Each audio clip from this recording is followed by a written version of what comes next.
What's up, world? I love you. Stay beautiful. You are so beautiful. It's a crazy, mad world for sure. But let's dive into our creativity and our beauty and reflect it out into the world around.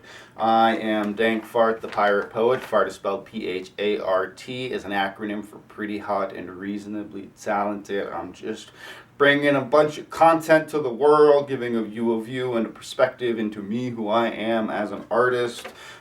Part of my project is the poem Peace on Earth movement and the Peaceful Mother Lover Challenge. The Peaceful Mother Lover Challenge is a social media challenge.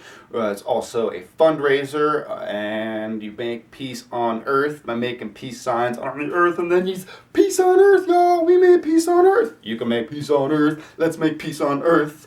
Yeah, and then that's like fucking really cool and awesome, and we make peace on Earth, and $1 is contributed to Dank Fart, who is me, and it's at Venmo, DANK-PHART, or PayPal is dankfart@gmail.com, and that is $1, and then 33% of every one of those dollars goes to organizations supporting permaculture, regenerative culture, and psychedelic and plant medicine for, creating the new whole systems that are going to support this planet so we can thrive and understand our resources and how they flow and why they work. And we have the ability to do that. Anyways, anywho's got that shit up on some shoes, maybe, possibly. I am here today to talk to you about my process as a writer. I have been considered myself writing poetry for probably around 15 years. I would say I had been stepping into the writing of it for many years before that. I've also studied improv and did improv in high school and taken some improv classes. Also have studied theater and also done a lot of freestyle rapping. And so a lot of that was done, the improv and the freestyle rapping were before I realized and knew I was a poet. And I knew I was a poet when a teacher handed out in college, a packet like this actually not packet, this is not a packet like this packet, and this is just a bunch of quotes about poetry. I'm just gonna read one. Poetry lifts the veil from the hidden beauty of the world and makes familiar objects as if his life be as if they were not familiar. Percy Bysshe Shelley. Bush Shelley. That middle name is a little bit hard to difficult, but he was also the husband of Mary Shelley, the author of Frankenstein. He was a really awesome poet. And this one also, that kind of explains where I'm at in my journey as an artist and just life in general. Everyone has a talent that is rare. What is rare is the courage to follow the talent to the dark place where it leads. Erica Jong. Jong. And I was reading all of these quotes about poetry, and I'm like, I'm a poet! It was just like, from that moment on, I was a poet. And that story's in some other stuff, other videos. But, so all of that goes into who I am as a writer, and having written in notebooks very freely for many years, started by my high school 11th grade teacher, and freestyling and doing improv, so it led me to have the ability for it, realizing the quickness of my mind and seeing how it can relate.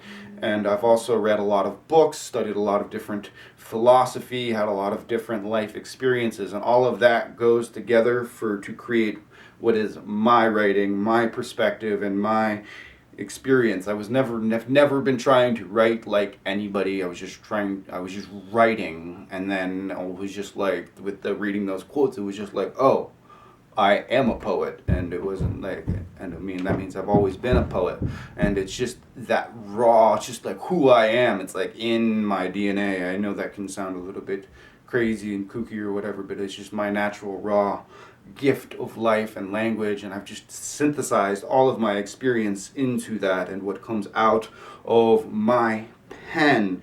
And so yeah, and that relates to how I personally write and how my lines can really just, I don't start with a overarching idea. Most of the time it is a phrase that either is going to be in the poem or maybe possibly a title. The piece that I have here was the title and also a vague concept of it. But a lot of my how I write is through coming up with that kind of initial impulse, and then I'm able to just the lines grow into themselves. They feed each other. One idea grows into the next, and it just kind of is a natural, very organic process for me. And also like under the understanding that a lot of these first drafts you may one day, after lots of practice, I'm still not there, but become a master, and where the only words that you put down are the words that you exactly want, and you just sit there and you just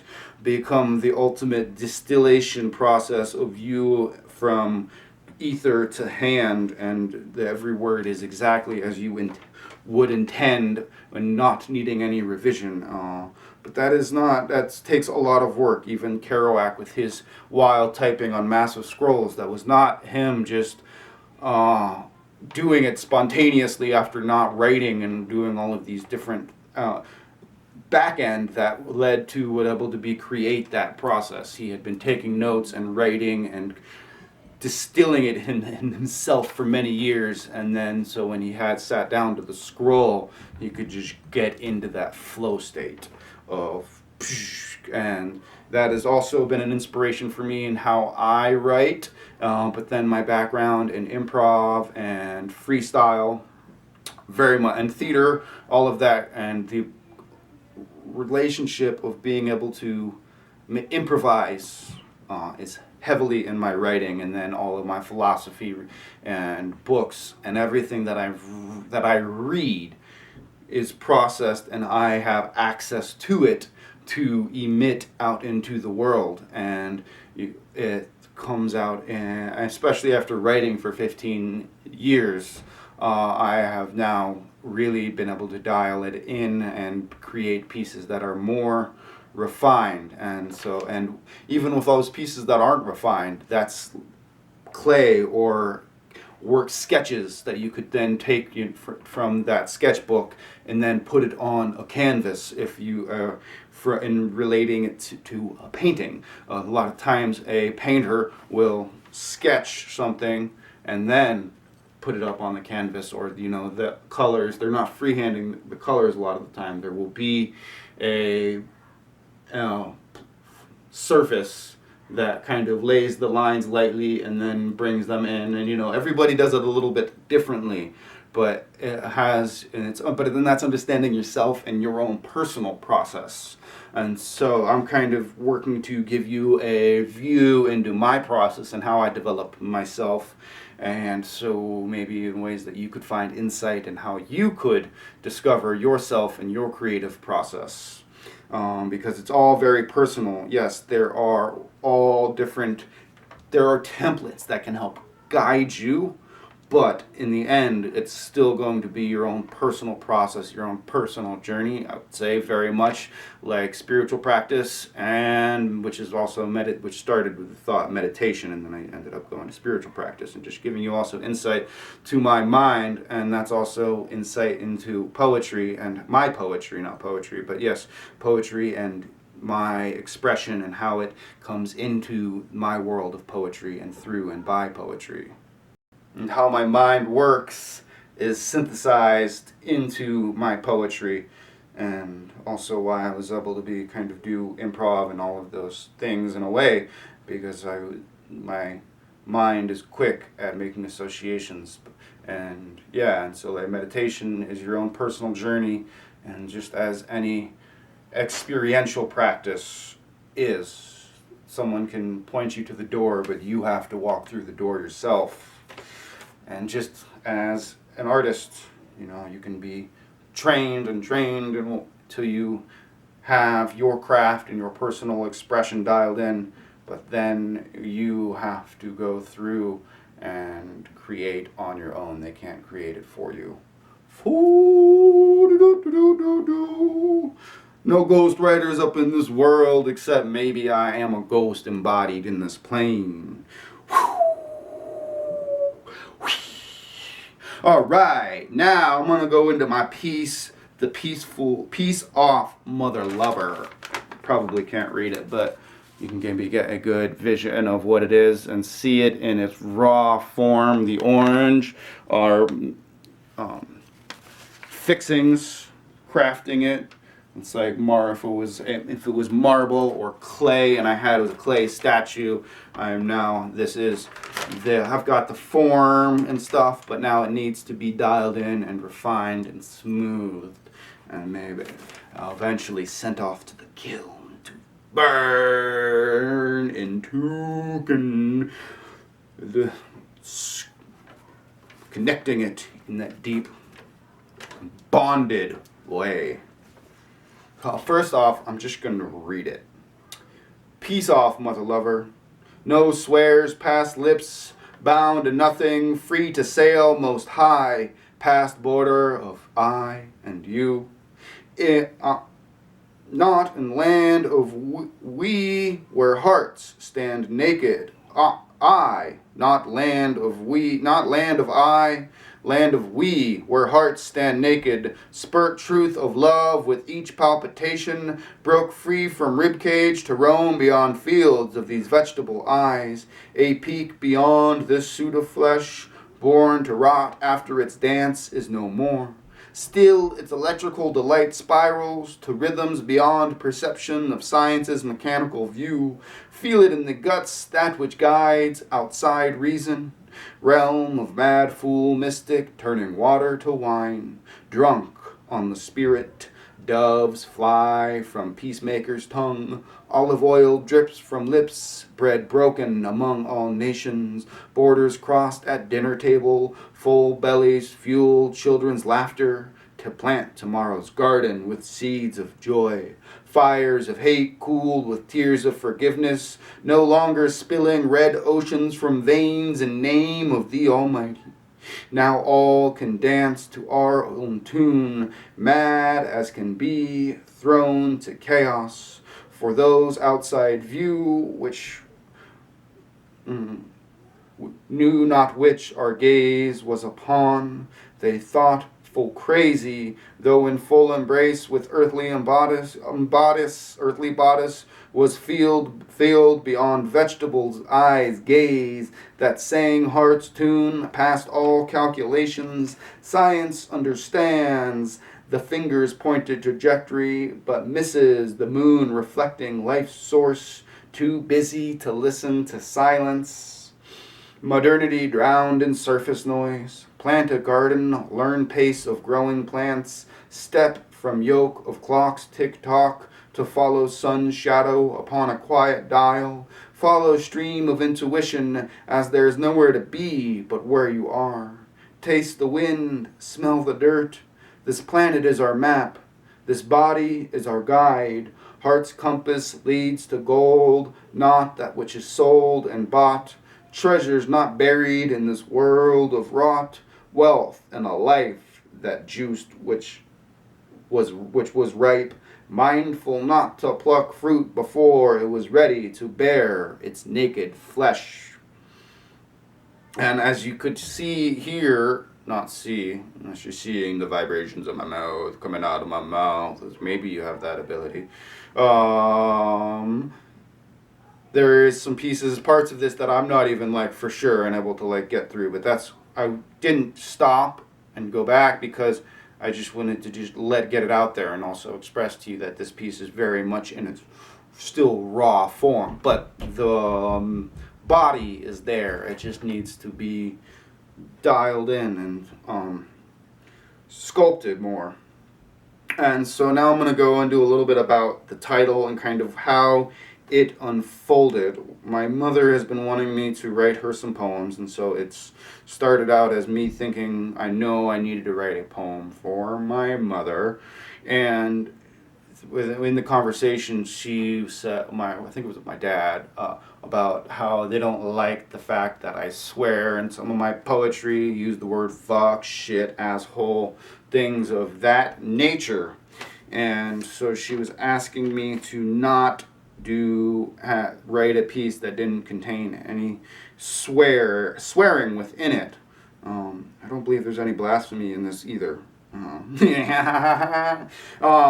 But so that's kind of where that was the initial seed that grew into this. And then I was working with a friend, and he said something about the phrase "peace off, mother lover." He always wanted to say "peace off" to someone, kind of as a turn of phrase instead of "piss off." You're like, "Peace off, peace off." You know, you're all angry or aggro, and just like, "Peace off." You know, flipping this a negative energy, infusing it with a positive, which is, I think, a lot of times we are doing the opposite with our language, taking a positive and embedding it, encoding it with a lower frequency. I don't like word bad, good. Well, negative, positive, I would say, is higher frequency, and lower frequency, positive, and molecules move faster. But anyways, so that is where it kind of started, and from there it was like, oh, peace off, mother lover. And since my mom wasn't wanting me to swear in the piece, that it was peace off, mother lover is kind of like a flip, the inverse of piss off, motherfucker. And so that is where it came from, and it was a play, and jokingly and joyful. And that's why the first line, "no swears past lips," which may get taken out. "Bound to nothing, free to sail most high." It's probably a better intro line. I really do like "no swears past lips" because it calls into the reference and the joke of "peace off, mother lover."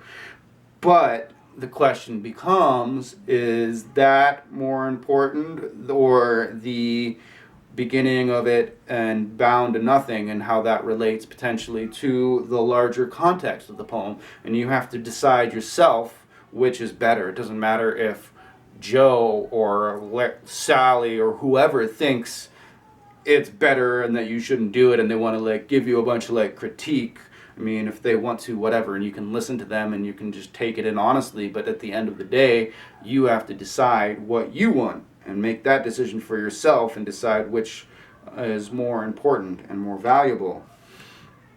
And so then the rest of it is a lot of unfolding. So like, "bound to nothing," and then past this border, and so that's of separation. And so that it's dropping us into inclusion and taking down these borders.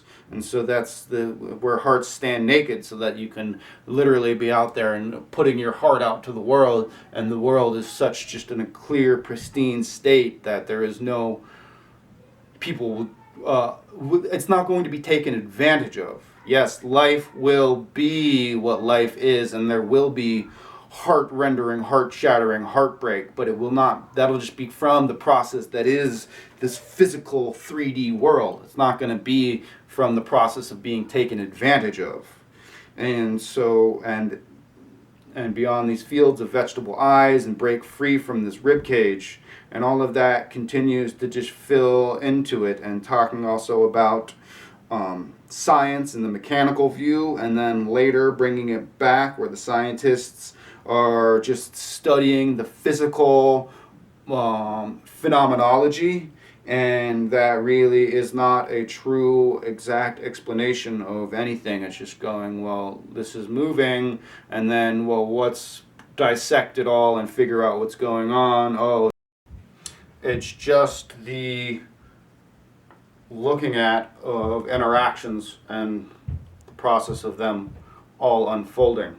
And it's just not a complete, even close to a complete picture. What do they say? Like 99% of everything is in the unseen, dark matter. I am probably not super accurate in that, but what we are experiencing and understand in science is like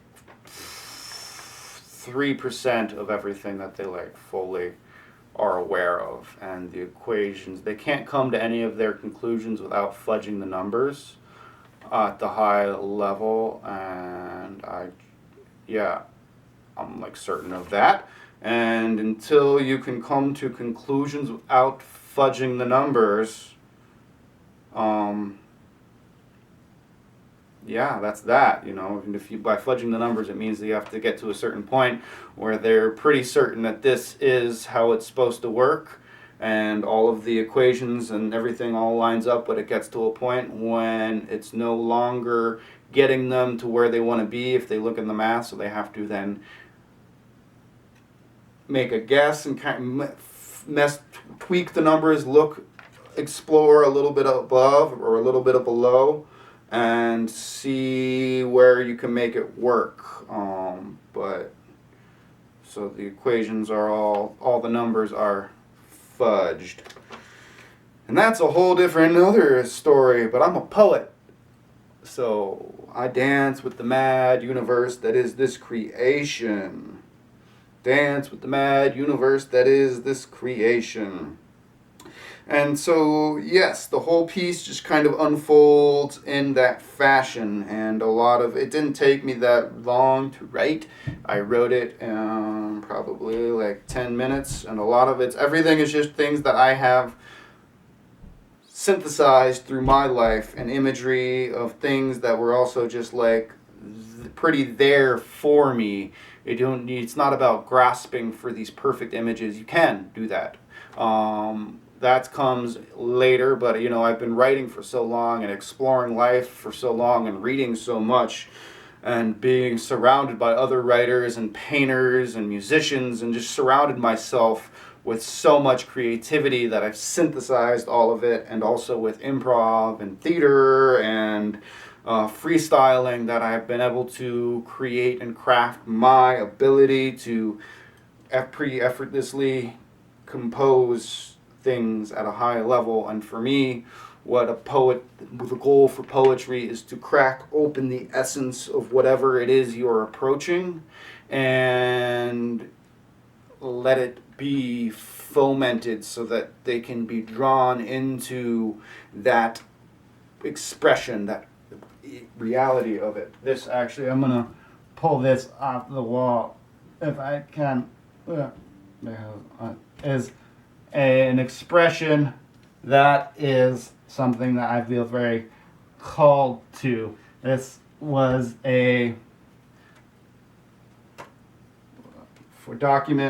cut from a document of Naropa that was a marketing document for the Jack Kerouac School of Disembodied Poetics at Naropa University in Boulder, Colorado, founded by Allen Ginsberg and Anne Waldman. And I did get in 2013, but I dropped out because I was taking my life on the journey that needed to on my own accord. This says, "The only thing that can save the world is the reclaiming of the awareness of the world. That's what poetry does." And that's Allen Ginsberg quote. And that is exactly what I was talking about, breaking the essence of whatever it is and cracking it open, and not trying to tell the story, but what it is contained in there. I actually have I'm going to do a breakdown of a William Carlos Williams poem now that I'm thinking about it. Not here now, but in another video, so be on the lookout for that. And I think that, that is me as a writer, and my process, but you and your process of not even just being a writer, but any form of art, whether it be making really dope cars, to being a chef, to being a painter, to being a musician, all of it. It's just finding ourselves, finding our unique style, and you learn the forms and the bits and the pieces and the tools for your toolkit, so that you can then fully embody your own style. Study all of anybody and everybody, but through it, discover what works for you, and that what works for you is you being in yourself and understanding what you want to say to the world and what the world and your journeys and your mission, and have it be fully embodied through you. And then you are that living artist, and that living artist that is that manifested, that archetypal artist that is lived directly plugged into the vein of creativity, that can't help but create. And to not create is more painful than being hungry and being on, wherever. But we're breaking out of the mold and the stereotype and the archetype of starving artist, and we are moving up into the higher place of thriving, successful, beatific, spiritual, wild, mad, lunatic, beautiful, wild, free-flowing artist of abundance and transformation. Yeah, so that's like a lot about me and my process, and how potentially it could relate to you and you finding your own process. I still have many, many, many, many, many, many journeys of learning and growing, and that journey never ends until the grave. And then there's a whole other kind of learning and knowing at that point, which I am like for sure like beyond belief, and that's a whole nother ball of wax and worms and things. But thank you so much for being here with me. Discover your creative process through your exploration. The first forays into dipping your toes into whatever medium you want to explore should just be taking it in. Read it, do it, believe in it, breathe it, bathe in it, and then start to craft, and start small, and know that your first forays into whatever it is are going to be beginning phases. It takes lots of practice to get to the highest level, and just lots of grit and practice and support, and show up, be in community, share community, write for yourself. Don't try to impress others with your writing. Just write because it's the fire that is coming through you, and let that be what sparks the world. Thank you so much. This was probably a little long, but I think it was all valuable, and getting into our life, our creative process. Be sure to check out the Peaceful Mother Lover Challenge, where we all make peace on earth. Share it with your friends. Let's make peace on earth. Let's make creativity from upon high. I'm Dank Fart, the Pirate Poet. Thank you so much. Many blessings be upon you.